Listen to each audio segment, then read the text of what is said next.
नमस्कार दोस्तों, मैं देवेंद्र साहू स्वागत करता हूँ आप सभी का अपने YouTube चैनल देवगीत क्लासेस पर। दोस्तों, नंबर सीरीज़ चैप्टर को हम लोग कवर कर रहे थे और नंबर सीरीज़ चैप्टर में हम जो पिछली क्लास है उस पर हम लोग अभाज्य संख्या की पहचान करने वाला टॉपिक कवर किए। आज हम लोग क्रमागत सम संख्याएँ या विषम संख्याओं के योग पर आधारित प्रश्नों को करने वाले हैं। ये टॉपिक सरल है, मैक्सिमम लोगों को ये टॉपिक बन जाता है, लेकिन इसमें गलती क्या होता है उसको देखेंगे और इसका एक अलग सा अप्रोच हम लोग सीखने वाले हैं। तो वीडियो पे बने रहिएगा। अगर आपको ये वीडियो अच्छा लगेगा तो वीडियो को लाइक कीजिएगा, शेयर कीजिएगा और चैनल को सब्सक्राइब कीजिएगा और आइकन को प्रेस करके रखिएगा ताकि आपको जो भी वीडियो डले उसका नोटिफिकेशन तुरंत मिल जाए। तो क्लास को स्टार्ट करते हैं कुछ कॉन्सेप्ट के साथ।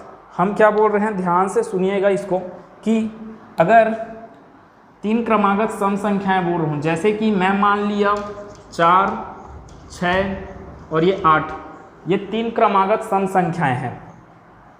अगर आप 4 को x मानते हो तो 6 को कैसे लिखना पड़ेगा, x + 2। वैसे 8 को कैसे लिखना पड़ेगा, 4 + 4 है ना ये, तो इसको लिखना पड़ेगा x + 4, क्योंकि x का अर्थ क्या है 4। तो यहाँ पे 4 2 6, 4 4 8। ये एक बात है, ये एक अप्रोच है ना। आगे अगर मैं 6 को x मानता हूँ, 6 को अगर मैं x माना तो फिर 4 को कैसे लिखना पड़ेगा, 6 - 2।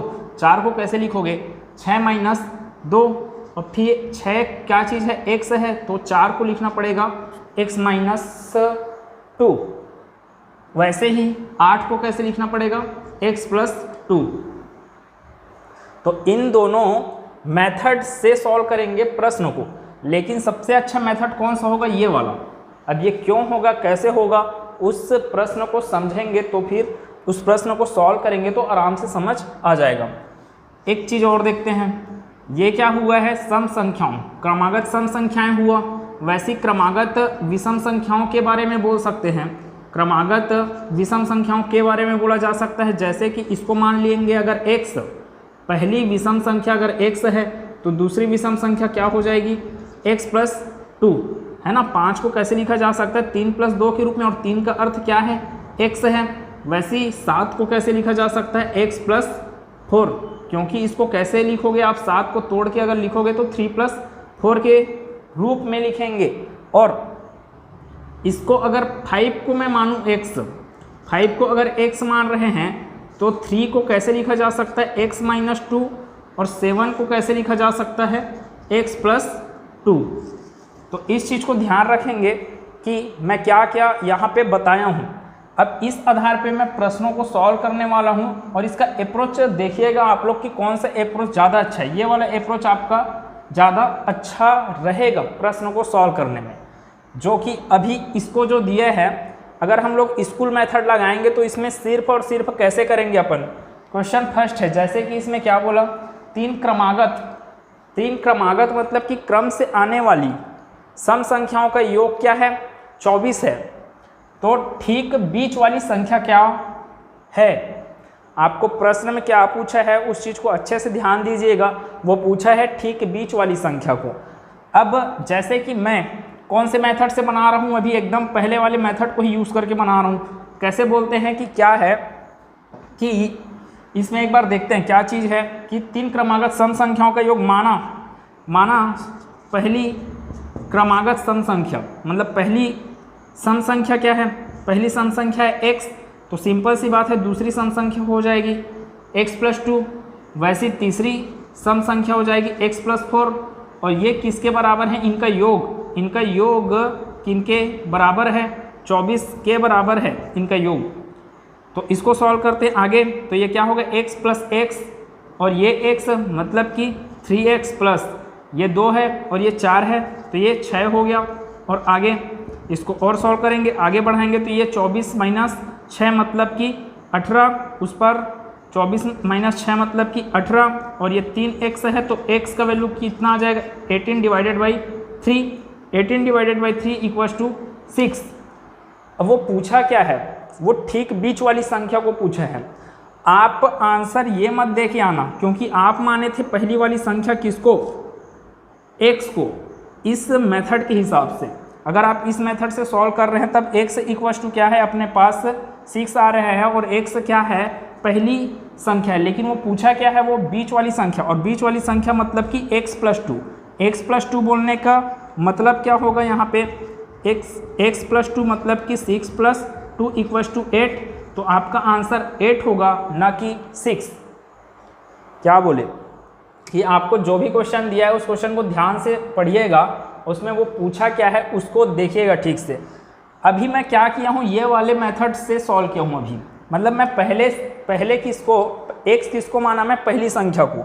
अगर मैं x बीच वाली संख्या को मानूंगा तो फायदा क्या है दोनों में, इस चीज़ को देखते हैं। या तो इसको कैसे सॉल्व किया जा सकता है कि मैं मान लेता हूँ बीच वाली संख्या क्या है, x है, बीच वाली संख्या x है, तो इससे जस्ट पहले वाली सम संख्या क्या होगी, x-2, और इससे जस्ट बाद वाली सम संख्या क्या होगी, x+2, और ये तीनों का जोड़ ही क्या दिया है आपको, 24 दिया है। अब यहाँ से आप देख सकते हो कि आपका काम थोड़ा आसान होने वाला है।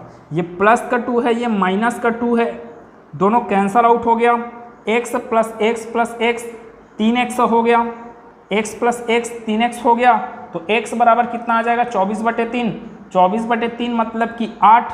आपका वैल्यू आ चुका है, x का वैल्यू कितना आ चुका है, 8 आ चुका है। और आप अभी इस टाइम पे x को ही क्या माने थे, आप बीच वाली संख्या माने थे, तो आपका कैलकुलेशन थोड़ा सा कम हुआ है यहाँ पर। और यहाँ पे आपको ज़बरदस्ती का क्या करना पड़ रहा है, इस 6 को वहाँ पे घटाना पड़ रहा है, फिर उसके बाद भाग देना पड़ रहा है। यहाँ पे डायरेक्ट कैंसल आउट हो जा रहा है और डायरेक्ट आपको भाग देने की ज़रूरत पड़ रही है। तो अच्छा मेथड कौन सा यहाँ पे यूज़ हो रहा है, आपका सेकेंड वाला मेथड। तो हम लोग जितने भी यहाँ पे प्रश्न हैं उसको ये सेकेंड मेथड से ही बनाएंगे। तो पहले प्रश्न का उत्तर क्या आया है आपके पास, 8। सेकेंड प्रश्न में चलते हैं।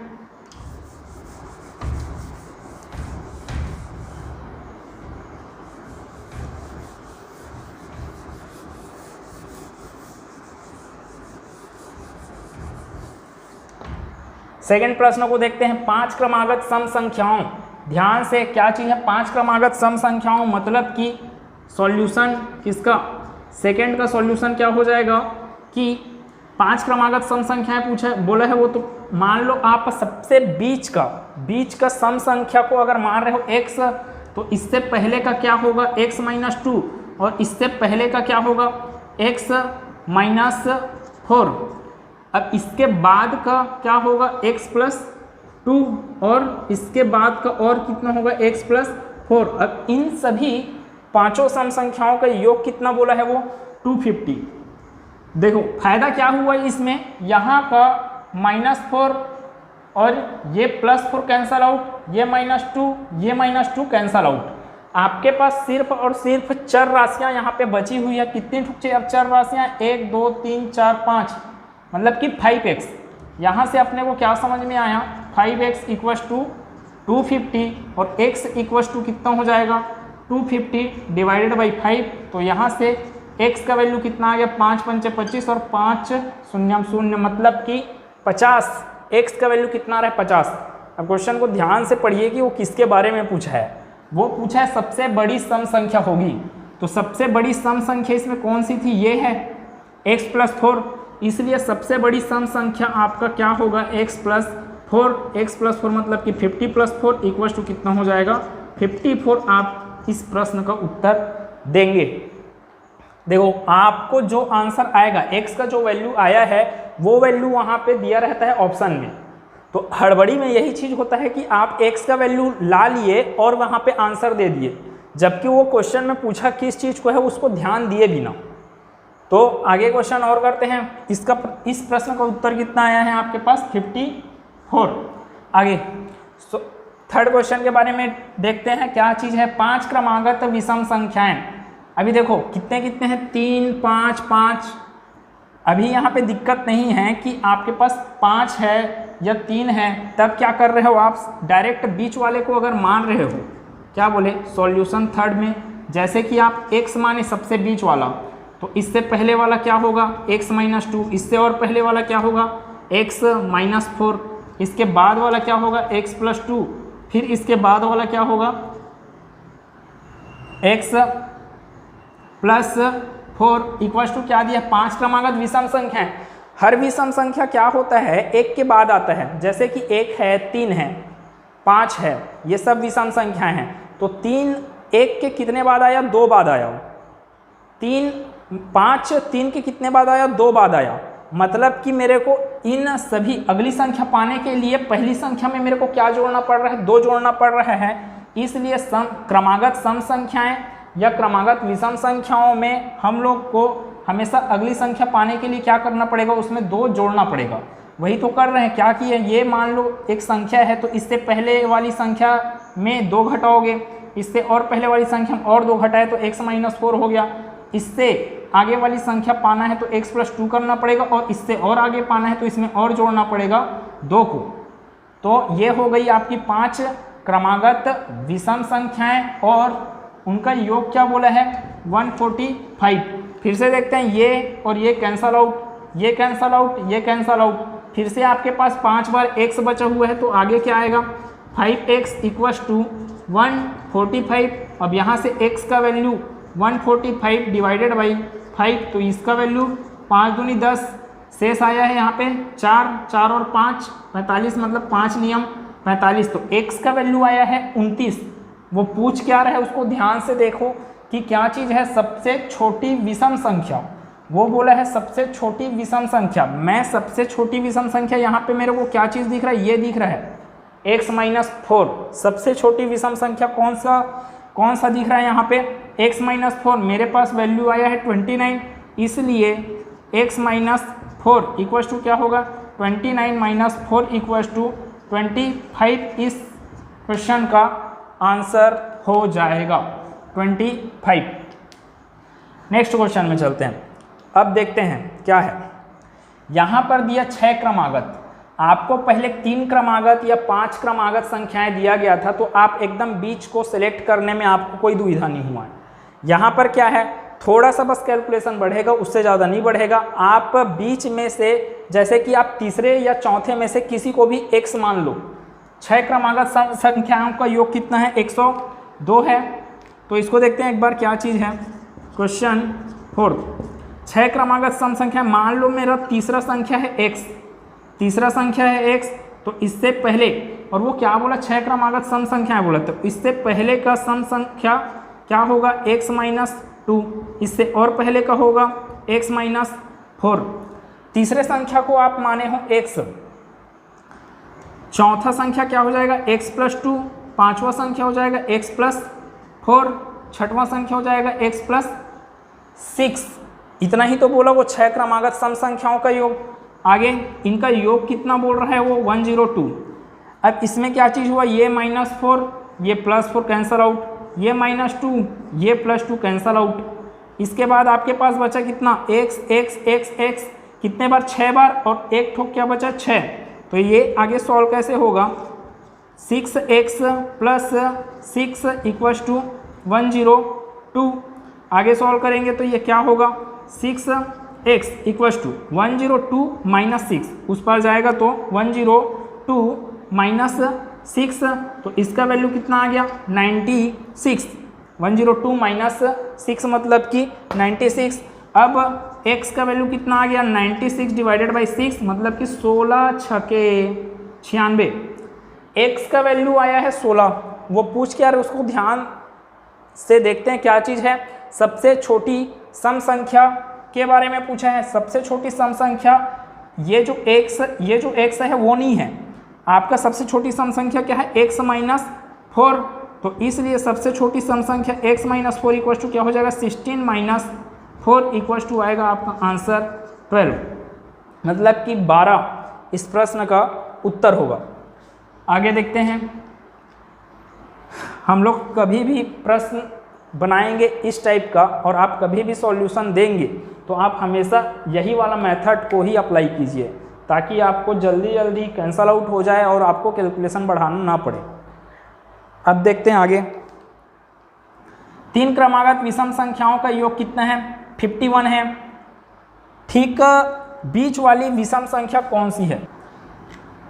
क्या बोले? सॉल्यूशन 5 की बात कर रहे हैं। 3 क्रमागत विषम संख्याओं का योग।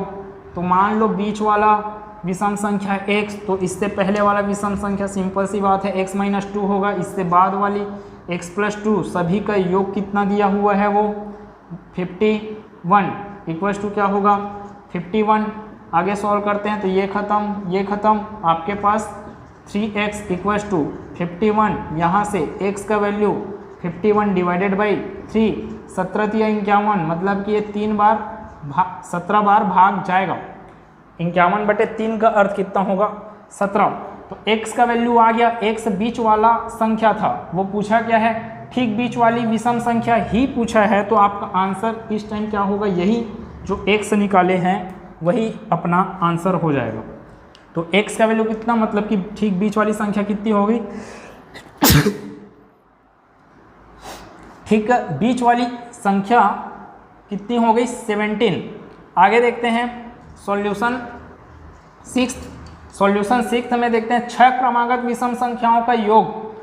फिर से मानते हैं, मान लो तीसरा मानो चाहे चौथा मानो, कोई भी संख्या। मैं मानता हूँ तीसरी संख्या क्या है? x। तो इससे दूसरी संख्या क्या हो जाएगी? मतलब कि दूसरी संख्या x माइनस 2। इससे और मतलब कि पहली संख्या क्या हो जाएगी? x minus 4।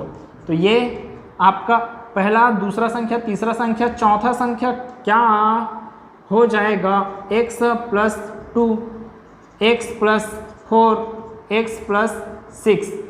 तो यही हुआ 1 2 3 4 5 6। 6 क्रमागत विषम संख्याओं का योग कितना दिया है? वो 180। अब इसमें देखते हैं 4 cancel out, -2 plus 2 cancel out. आगे यहाँ पर x है, सिर्फ आपके पास एक डिजिट बचा 6 वाला, मतलब कि ये 6 बार x है। 1 2 3 4 5 6 बार x है, तो ये कितना होगा? 6x plus 6 equals to 180। अब यहाँ से 6x इक्वल्स टू ये 6 उस पर जंप करेगा, मतलब पक्षांतर करेंगे इसको, तो ये कितना हो जाएगा? 174। 180 माइनस 6 मतलब कि 174। इसको सॉल्व करते हैं आगे। तो x इक्वल्स टू कितना हो जाएगा? 174 डिवाइडेड बाई 6। तो इसका वैल्यू कितना आ रहा है? 6 दूनी 12, शेष आया 5 और 4 54। तो 6 नियम 54। तो x का वैल्यू आ रहा है 29।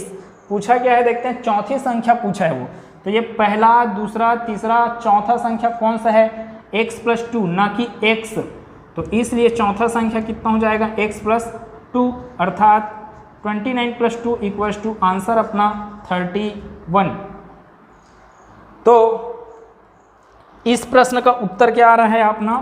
31। आज का टॉपिक बहुत सरल था, है ना कि, लेकिन आप में से कई लोग ये करते होंगे कि जैसा जो स्कूल का मेथड है, स्कूल में हम लोग यही करते थे कि हमको पहली संख्या के ही बारे में बोलते, माना पहली संख्या x है करके। तो मैक्सिमम लोग क्या करते हैं? यही मेथड से सॉल्व करते हैं। एक बार अप्रोच जो है वो आप बीच वाली संख्या को उठाओ, और क्योंकि वैसा करने से आपका क्या हो जाता है कि बहुत सारे संख्याएं कैंसल आउट हो जाते हैं, तो अपना काम आसान हो जाता है। तो वही मेथड हम लोग आज अपनाए हैं इसको सॉल्व करने के लिए। तो उम्मीद है कि आप लोगों को ये क्लास अच्छा लगा होगा। इसके बाद हम लोग और क्या करेंगे? प्राकृत संख्याओं के योग पर आधारित प्रश्न करेंगे और वर्गों एवं घनों वाले संख्याओं के योग पर आधारित प्रश्न करने वाले हैं। तो मिलते हैं नेक्स्ट वीडियो में। धन्यवाद।